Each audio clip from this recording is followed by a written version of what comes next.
बच्चों, good morning. कैसे हो आप?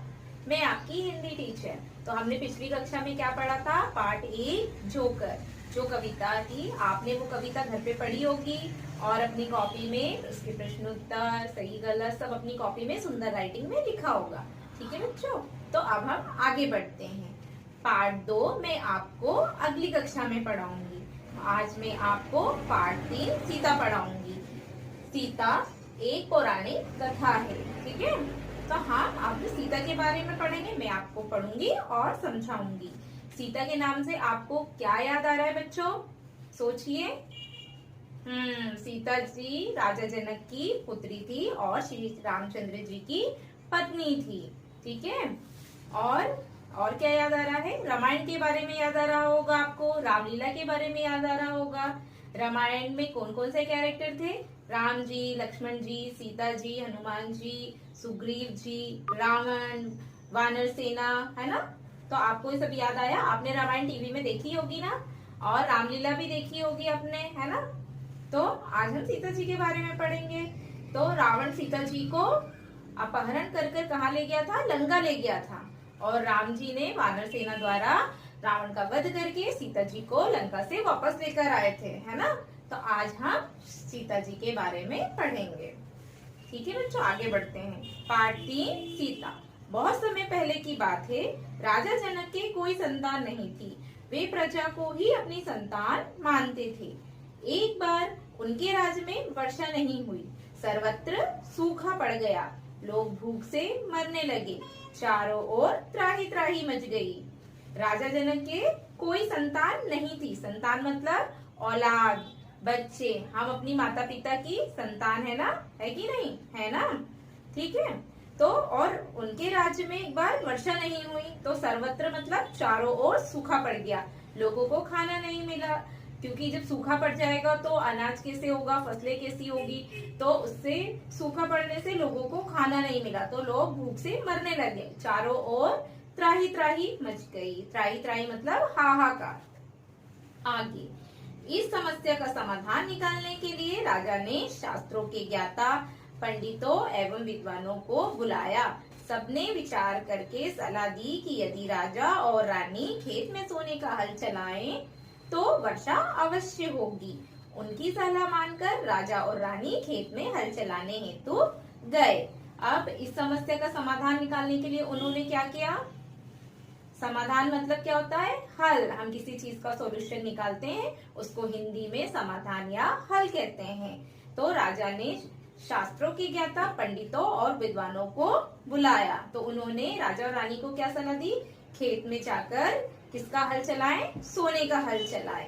तो राजा रानी ने उनकी सलाह मानी और खेत पे हल चलाने हेतु गए। जब राजा और रानी हल चला रहे थे तो वहां एक स्थान पर रुक गया। हल की फाल किसी वस्तु से टकरा गई थी। तो जब राजा और रानी खेत में हल चला रहे थे तो क्या हुआ? हल के एक स्थान पर रुक गया, उसकी फाल किसी वस्तु से टकरा गई थी। फाल मतलब हल जो होता है बच्चों, आपने हल देखा है? हाँ, तो गांव में जब किसान खेती करते हैं तो हल चलाते हैं ना, जो हल का ऐसा नुकीला सा भाग होता है ना आगे का, उसको फाल कहते हैं। ठीक है, तो वो किसी वस्तु से टकरा गया था। खुदाई करने पर वहां एक घड़ा दिखाई दिया। जब वहां पर खुदाई की गई तो एक घड़ा दिखा। उस घड़े में एक सुंदर कन्या थी। उस घड़े में क्या थी? एक सुंदर कन्या थी। राजा और रानी ने जैसे ही उस कन्या को गोद में लिया, बहुत जोरों से वर्षा होने लगी। राजा और रानी ने क्या किया? जैसे ही उस कन्या को गोद में लिया तो वर्षा होने लगी। राजा जनक उस कन्या को पाकर बहुत प्रसन्न हुए। उन्होंने उसका नाम सीता रखा। राजा जनक ने उस कन्या का नाम क्या रखा? सीता।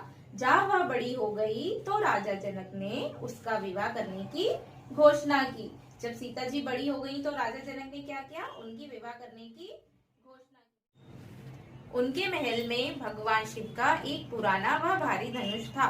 उन्होंने शर्त रखी कि जो इस धनुष को उठाएगा उसी के साथ मैं अपनी कन्या का विवाह करूंगा। राजा जनक ने क्या शर्त रखी थी? उनके महल में भगवान शिव का एक पुराना भारी धनुष था, तो उन्होंने शर्त रखी थी कि जो इस धनुष को उठाएगा उसी से मैं अपनी कन्या यानी सीता जी का विवाह करूंगा। अनेक देशों के राजा आए, सभी ने बारी बारी से प्रयास किया, पर कोई भी धनुष को नहीं उठा पाया। वहां पर सीता जी के स्वयंवर पर अनेक राज्यों के देशों के राजा आए, सभी ने प्रयास किया, पर शिव जी का वो भारी धनुष कोई नहीं उठा पाया। धनुष याद है बेटा बच्चों आपको? धनुष आपको रामायण और महाभारत में देखा होगा ना आपने धनुष, ठीक है।